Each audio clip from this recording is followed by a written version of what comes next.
Hi, what is up guys? Guitar here, welcome back to another Brave 9 video. Alright, so in the past video, one of the previous videos that I did break down about Seto's skills and in the rework what she will be getting. And in that particular video, I did mention regarding Gran. And I do think that Gran Hilder is still one of the better counters to deal with Seto even after the rework. And that's going to be unfortunate because currently in the 6th level meta, we have Alec who can deal with Gran pretty consistently. So I guess that's to be expected because Seto has always been that kind of fixed damage dealer. So not having the ability to receive buffs is kind of the way that they've designed him based upon, so he will not be able to deal with Gran, unfortunately. And yes, I've already done that video, so if you haven't watched it yet, links will be in the description below and I'll put it right there in the top right corner. But in this video, we're going to focus on the 2 other Gran counters that I just found out recently. So some of you might have noticed this. If you did watch any of the Korea live streams, some of the players from Korea that did the live stream, so very awesome display. So I'm going to have all the links down in the description below so that you guys can go head over to their channel and send them some love. All the links are down there. Alright, so let's proceed with the video.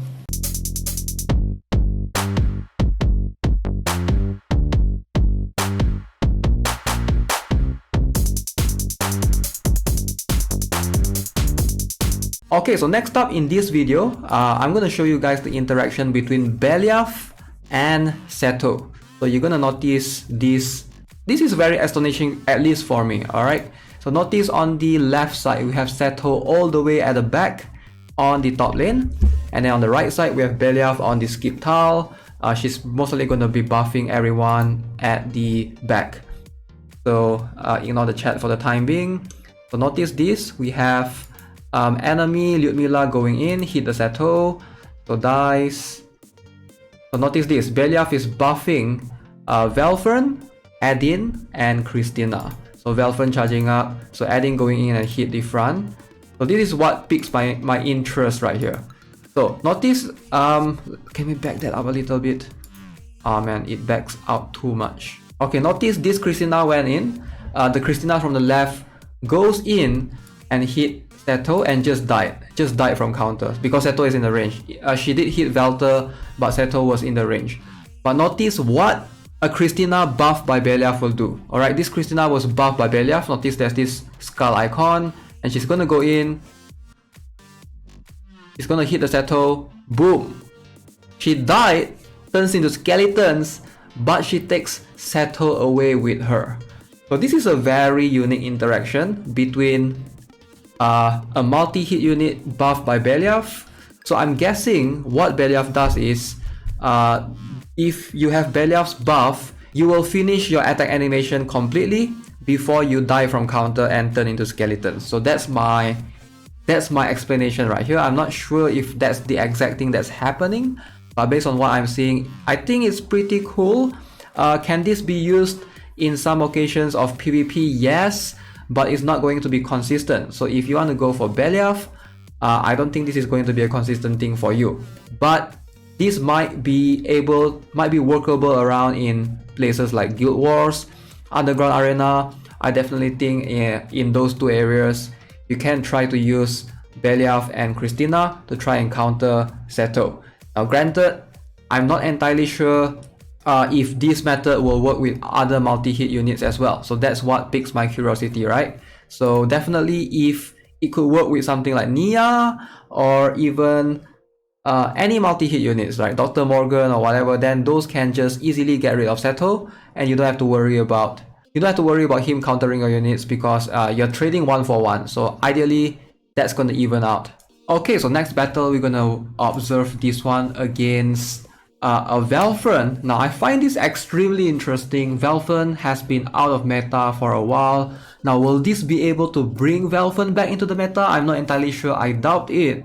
But like I mentioned, Seto really struggles with high HP units. Alright, so in this case, in this battle right here, maybe we can observe certain things. Let's see. Alright, so first things you notice is that Christina goes in from the left. So notice that Christina went in from the right, opponent on the right went in and hit Seto and dies right there. So now this is where it gets interesting, right? So Velfern charging up. Okay, so Seto cannot kill Velfern. Unfortunately, without buffs, Seto is just gonna struggle with Velfern with high energy guard, of course. Maybe if that Velfern was a +2 or +3, maybe it's doable, but this is in Grandmaster in Korea, so I doubt Velfern will be at low skill level, will be used right here. Most likely it's a +10 Velfern. Can clearly tell from the amount of energy guards. So look at that, Velfern went in, hit Seto, boom! Boom! Destroy! Alright, literally destroying Seto in the process. Now, that is a very cool interaction. It's extremely cool. Alright, let's see if I can show it to you guys again. Velfern, boom. Seto just died. So I think Velfern is perhaps the more consistent counter to deal with Seto if you are going to struggle with him in Guild Wars, Underground Arena. Velfern might actually be back. Alright, so that is pretty freaking cool. Alright, so let's... Now, I am guessing that that has something to do with Velfern's second skill, the Advanced Permanent Death Absorption. So this skill basically deals amount in proportion of the number of graveyards on the battlefield. But it doesn't count it as one big chunk of source of damage. So it counts one graveyard individually. So every single graveyard that's counted as attack times 50% additional damage. So the more graveyards there are, so therefore it will count each of it as one tick for Seto's shield. A very unique interaction. I'm not sure if this is intended or is it a bug or something. Most likely it's not a bug. It is intended because Velfern's skill has always have multiple numbers popping up. If you are familiar with Velfern, you have used Velfern before, you will have seen that before several times. Alright, Velfern, when he hits you, there's always like more than one numbers, as opposed to most regular units. When they hit you, usually you will only see two separate numbers. One is from the normal attack and one is from the additional damage. But Velfern is a bit different. He has always been unique in this case. So it seems like Velfern is the more consistent counter to deal with Seto. And I am kind of excited in a way, because now there's a... Even though he's not entirely back in the meta with not having the companions or +15 yet, but there's still circumstances and situations that you can actually utilize him. So that's really, really cool. And for players who might already have a Velfern +10 just sitting in the inventory, you might want to think about this carefully before you transfer his skill away to one of the Lucius or Livia or Seto or Beliaf, because it seems like there's still some sort of usage for him right here in the meta. So I'm not sure if countering Seto can justify you keeping him at the current +10 or whatever high skill level you have him at. So obviously, maybe a +3 will work just fine in countering Seto. I'm not entirely sure, but definitely that's a cool interaction to be seen. Okay, so the next one we're going to look at is a bit of a different unique counter, and probably if you follow the pattern, we already know that this unit is definitely one of the better counters to deal with Seto, and that is none other than Velter. Alright, so Velter, I haven't seen any Benshina being used on Korea server. I'm guessing she has fallen out of meta right there, but still seems pretty strong based on the units that we have currently. So Velter is probably one of the better counters, and just for a couple of good reasons, right? She is, in this case, it's a she because it's the Velter's companion, so I'm going to refer to her as she. As you guys can see on the right hand side, she's able to take hits from Seto pretty consistently, just like how Gran is able to do that as well. She can... I don't think she will die from Seto's counter, just because of her massive HP right there. Velter's weaknesses is going to come from not having... what do you call that? Not having any immunity. But she does... he or she does have the high HP to back that up, and not just the pool of HP, but rather the regeneration as well, which is gonna be pretty crazy. So right here you can notice this Velter is taking hits pretty well, and she just got buffed because the enemy's Helga just died right there, and she's hanging on in there. Looks like reminding me of the Grand Hilder's pattern a little bit, taking hits from everyone with the exception of the counter. Gran is able to counter a couple of units including Natas and stuff. But in this case, Ventana is struggling to deal with this Welter. Alright, so obviously Welter is gonna be the better counters to deal with a lot of units.